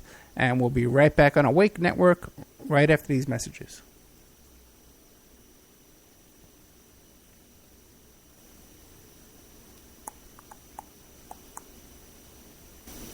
Step into the world of power, loyalty, and luck. I'm gonna make him an offer he can't refuse. With family, cannolis, and spins mean everything. Now, you wanna get mixed up in the family business. Introducing The Godfather at ChumbaCasino.com. Test your luck in the shadowy world of The Godfather slot. Someday, I will call upon you to do a service for me. Play The Godfather now at ChumbaCasino.com. Welcome to the family. No purchase necessary. VGW Group. Void where prohibited by law. 21 plus. Terms and conditions apply. Step into the world of power, loyalty, and luck. I'm gonna make him an offer he can't refuse. With family, cannolis, and spins mean everything. Now, you wanna get mixed up in the family business. Introducing The Godfather at ChumbaCasino.com. Test your luck in the shadowy world of The Godfather slot. Someday, I will call upon you to do a service for me. Play The Godfather now at ChumbaCasino.com. Welcome to the family.